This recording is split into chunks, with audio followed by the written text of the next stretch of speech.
Pengurus Besar Persatuan Guru Republik Indonesia (PBPGRI) meminta dilibatkan dalam perumusan rancangan undang-undang (RUU) Sistem Pendidikan Nasional (Sisdiknas) yang mengatur pokok-pokok pendidikan di Indonesia.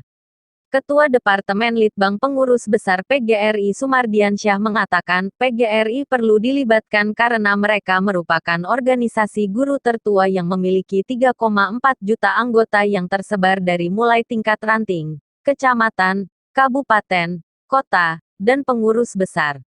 Mengapa PGRI sebagai sebuah organisasi profesi wajib dilibatkan? PGRI merupakan organisasi tertua yang berdiri dari 1912 Perkumpulan Guru Hindia Belanda, lalu tahun 1932 menjadi Perkumpulan Guru Indonesia, dan menjadi PGRI pada tanggal 25 November tahun 1945, kata Sumardiansyah dalam rapat dengar pendapat umum, RDPU, bersama Komisi X DPR RI, Senin, tanggal 5 September tahun 2022. Dia melanjutnya, PGRI juga turut aktif melahirkan UU Sisdiknas tahun 2003 dan terlibat ketika UU Nomor 14 tahun 2005 tentang guru dan dosen. Keputusan Presiden, Kepres, Nomor 78 tahun 1994 pun mengunggulkan PGRI sebagai organisasi guru pertama. Dia melanjutnya, PGRI juga turut aktif melahirkan UU Sisdiknas tahun 2003 dan terlibat ketika UU Nomor 14 tahun 2005 tentang guru dan dosen. Keputusan Presiden, Kepres, Nomor 78 tahun 1994 pun mengunggulkan PGRI sebagai organisasi guru pertama. Kemudian, menurut Sumardiansyah, PGRI adalah organisasi independen yang tidak terikat partai politik manapun.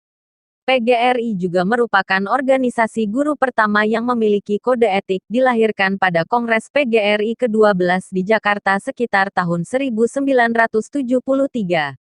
Kami bersifat unitaristik, dosen, guru, tenaga kependidikan, pensiunan semua melebur menjadi satu. Itulah kenapa PGRI memang wajib dilibatkan dalam berbagai kebijakan pendidikan di Republik ini, jelasnya.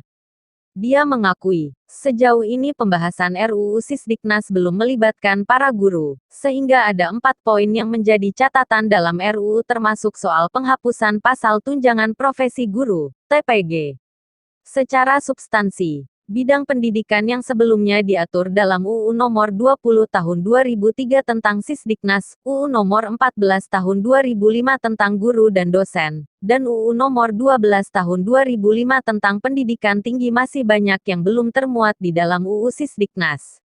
Lalu, keberadaan RUU Sisdiknas masih menyisakan polemik dan mendapat penolakan dari berbagai elemen masyarakat. Sebab penyusunannya dianggap tergesa-gesa, diam-diam, tidak transparan, serta minim keterlibatan ahli dan partisipasi publik. Tak hanya itu, roadmap pendidikan yang seharusnya menjadi prasyarat atau acuan dalam penyusunan RUU, belum selesai dituntaskan. Dan yang sangat mencoreng kami, hilangnya ayat tunjangan profesi dalam RUU versi Agustus. Karena itu kami menyambut baik usulan Komisi X DPR RI untuk membentuk Pokja Nasional RUU Sisdiknas dari berbagai unsur organisasi, ungkap dia. Lebih lanjut, dia menyatakan, wacana hilangnya tunjangan profesi sudah beberapa digaungkan oleh pemerintah. Pada 2015 misalnya, Kemendikbud ingin menghapuskan tunjangan profesi guru saat rapat bersama Komisi X DPR RI. Pada 2018, Menteri Keuangan Sri Mulyani Indrawati sempat mengatakan, besarnya tunjangan profesi dalam bentuk sertifikasi tidak mencerminkan kualitas pendidik. Sri Mulyani juga menganggap tunjangan profesi tersebut hanya membebankan APBN. Pada 2021, pemerintah juga berencana hanya memberikan tunjangan profesi hanya kepada guru yang berprestasi. Dan tahun 2019 kawan-kawan kita di kalangan guru SPK yang di dalamnya ada kurikulum nasional, PPKN, bahasa Indonesia, agama, tunjangan profesinya dihentikan. Artinya penghilangan tunjangan profesi nyata adanya, dimulai dari kalangan guru-guru SPK, sebut dia. Sebagai informasi, RUU Sisdiknas telah resmi diusulkan oleh pemerintah masuk ke dalam program legislasi nasional, Prolegnas Prioritas di Badan Legislasi DPR RI sejak tanggal 24 Agustus tahun 2022. RUU Sisdiknas rencananya bakal mencabut dan mengintegrasikan 3 undang-undang sebelumnya terkait pendidikan. Salah satunya UU Nomor 14 Tahun 2005 tentang guru dan dosen yang mengatur secara jelas jenis-jenis tunjangan.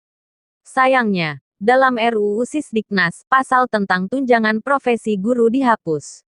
Sedangkan dalam UU Nomor 14 Tahun 2005 tentang guru dan dosen pasal 15, guru berhak mendapatkan penghasilan di atas kebutuhan minimum.